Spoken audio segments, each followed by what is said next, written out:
Okay, let's unpack this. Imagine a country making a really decisive move, championing its own currency. Yeah, a step that's been talked about for a while, right? And now it's making headlines. Exactly. Today, we're diving into something fascinating happening in Ghana. We're talking about this pretty sweeping new regulation they've brought in. Right, designed to curb the use of the US dollar for, well, for most transactions inside Ghana. And that whole phenomenon, where a foreign currency kind of starts to dominate daily life, it's often called dollarization. Yeah. So our deep dive today, it draws on insights from a really compelling YouTube video transcript, gives a detailed perspective on this big policy shift. Our mission for you listening is to sort of uncover the backstory, this decades-long economic struggle that led up to this. And figure out what this new rule actually does. Exactly, what it entails and crucially what it all means. For Ghana's economic sovereignty and, for how we think about global finance system. It's a big topic. It really is.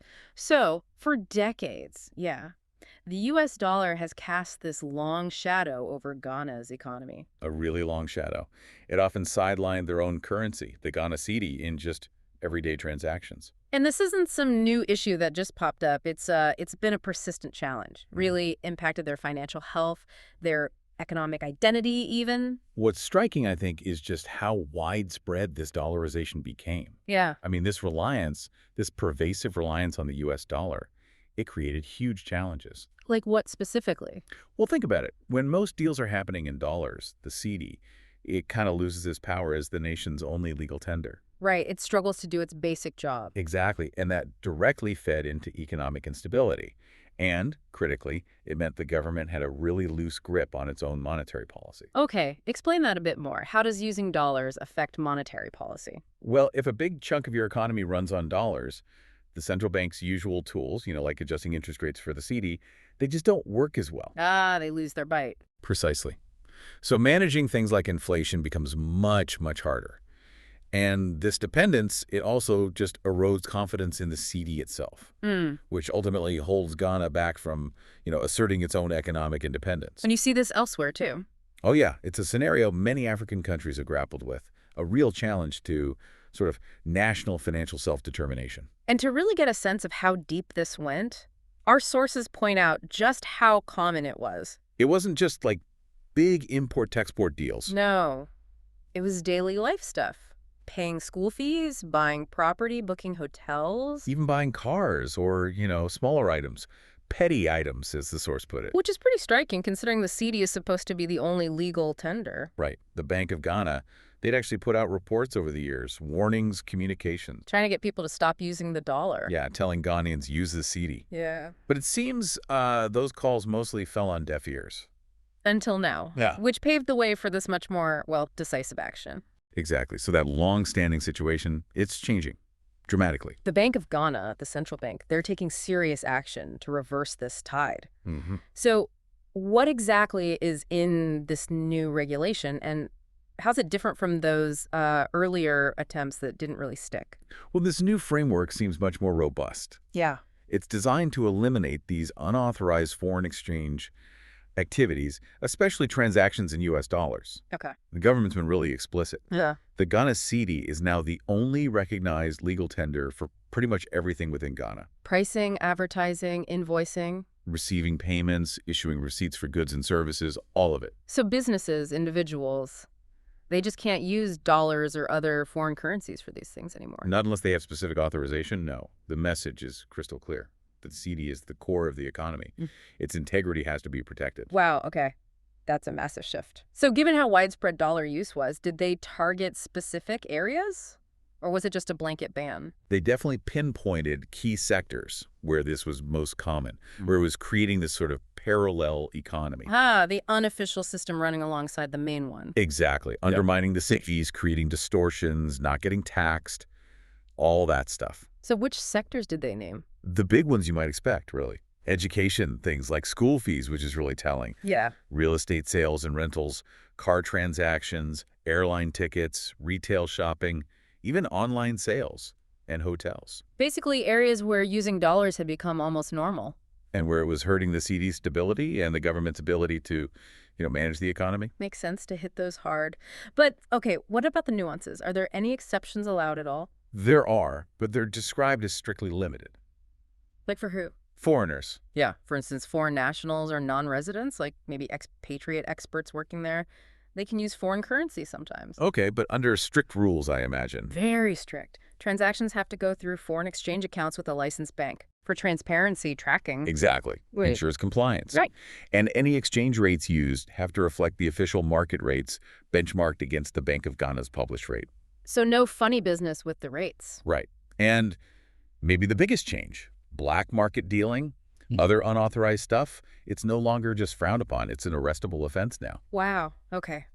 They're serious this time. Seems like it. Yeah. They're aiming for a much more disciplined financial system, trying to stop that arbitrary rate setting on the black market that, led to exploitation. So moving beyond just the mechanics of the policy, what's the bigger picture here? What does this mean for Ghana's national goals or identity? It feels like more than just currency rules. Oh, absolutely. If you connect the dots, this is Ghana making a really powerful statement about its economic sovereignty. Taking back control. Pretty much. By putting the CD first, the Bank of Ghana is making a bold move to strengthen it, stabilize the economy, and, protect the country from external financial shocks. Which, let's face it, lots of countries are feeling right now. For sure.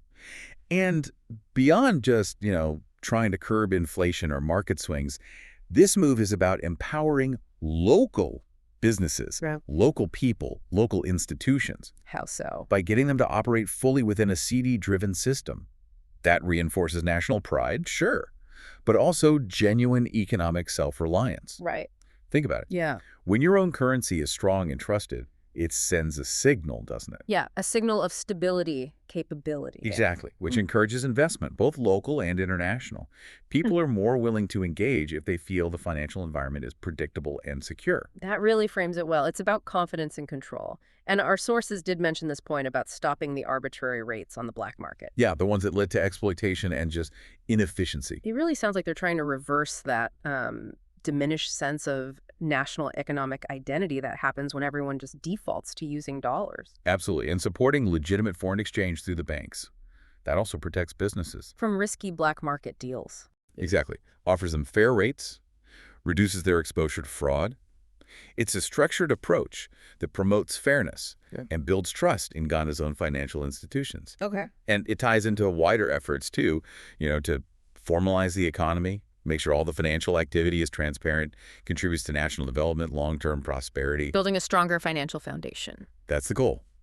A robust architecture that really serves the nation. Okay, but this sounds like a monumental task, especially, as we said earlier, attempts didn't fully work. Sure. So how is Ghana making sure this actually sticks this time? How are they enforcing it, and are they trying to get the public on board? Yeah, good questions. The sources really emphasize that this time it's not just a directive. It's backed by rigorous enforcement. Meaning what? What does that look like? Well, the Speaker of Parliament apparently underscored this. All legitimate foreign exchange has to go through the formal banking system, period. Okay. Adhering to strict rules, bank processes, it ensures transactions are transparent, traceable, compliant. Sending a clear message. A very powerful message, yeah. To businesses, individuals, institutions. Unauthorized Forex transactions, not tolerated anymore. And what happens if people ignore it? Enforcement could mean things like fines, maybe seizing assets, even, as we mentioned, potential jail time for black market dealing. It shows real government commitment. Okay. And public buy-in. That's likely crucial, too. You'd expect public education campaigns, right?